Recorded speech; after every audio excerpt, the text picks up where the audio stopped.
और वे सब आम आदमी पार्टी के लाखों करोड़ों कार्यकर्ता जो अन्ना आंदोलन से आए, जिनके बहुत ही निश्चल, निष्पाप और बड़े भारत की राजनीति को बदलने के सपने की हत्या एक निर्लज्ज, नीच, मित्रहंता, आत्ममुग्ध और चरित्रहीन व्यक्ति ने की, उसके प्रति तो क्या संवेदना। दिल्ली को उससे मुक्ति मिली और मैं ये जानता हूं कि अब जो आम आदमी पार्टी में लोग बच गए थे सत्ता के लोभ में, लालच में, पदों के लिए, उस पैसे के चक्कर में, वे सब भी अब वापस जाएंगे, लौटेंगे, कुछ अपने व्यवसायों में लौटेंगे, कुछ पार्टियों में चले जाएंगे और पतन यहाँ से प्रारंभ हुआ है उन लोगों का। मेरे लिए कोई प्रसन्नता का और दुख का विषय नहीं है, मैं बीच में खड़ा हूँ। प्रसन्नता इस बात की है कि करोड़ों लोगों ने आशा लगाई थी, करोड़ों लोगों ने, लोग अपनी नौकरियां छोड़ के आए थे, व्यवसाय छोड़ के आए थे, दुश्मनियां ली थी लोगों ने, उन सब की हत्या एक आत्ममुग्ध आदमी ने, एक चरित्रहीन आदमी ने अपनी निजी महत्वाकांक्षाओं की पूर्ति के लिए की। उसको दंड मिला, ईश्वरीय विधान से दंड मिला। प्रसन्नता इस बात की भी है कि न्याय हुआ। आज जब कहना नहीं चाहिए, लेकिन आज टीवी पर जब जंगपुरा का निर्णय आया और सामने दिखाई दिया कि मनीष हार गया, तो सदा तटस्थ रहने वाली और राजनीति से विरत रहने वाली मेरी पत्नी जो है, उसकी आंख में आंसू आ गए, वो रोने लगी, क्योंकि उसी से उसने ये कहा था कि अभी तो है ताकत, और उसने कहा था भैया ताकत सदा तो नहीं रहती। तो ये अहंकार आशा करता हूं अगले लोग नहीं करेंगे, जो बाकी दल है वो नहीं करेंगे, इससे सबक लेंगे। और दिल्ली के नागरिकों को मैं अच्छे शासन के लिए बधाई देता हूं। अब भारतीय जनता पार्टी अपने नेतृत्व में सरकार बनाकर दिल्ली के जो दुख थे पिछले 10 वर्ष के, उन्हें दूर करे।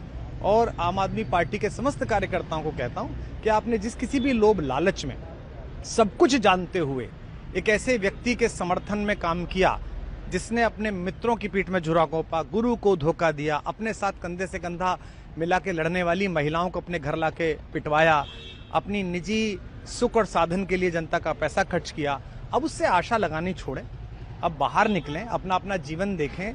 मुझे राघवेंद्र सरकार राम की कृपा मिली, जिनका ये घर है, जिनकी कृपा से मैं यहाँ खड़ा हूँ। मुझ पर कृष्ण कृपा हुई कि मैं इस निर्लज्ज सर्कस से बाहर आ सका। मैं उन सब से भी अच्छे भविष्य की कामना करता हूँ कि वो कोई गंदगी ना फैलाएं कहीं भी, वो लौट जाएं अपने शिविरों में।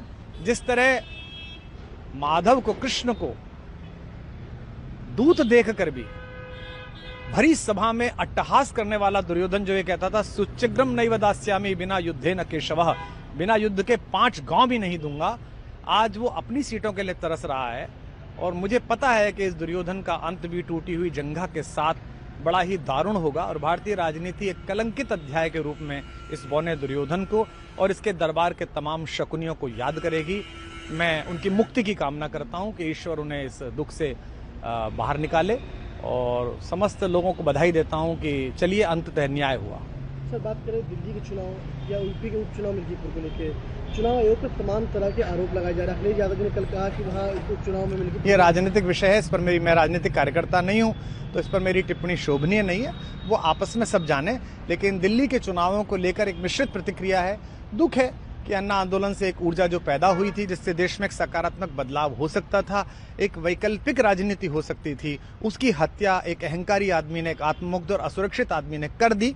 मैं आशा करता हूं कभी ना कभी भारत में ऐसा सूर्योदय किसी न किसी दल में अवश्य होगा, जो भारत को जहां पहुंचना है वहां पहुंचाने का मार्ग प्रशस्त करेगा।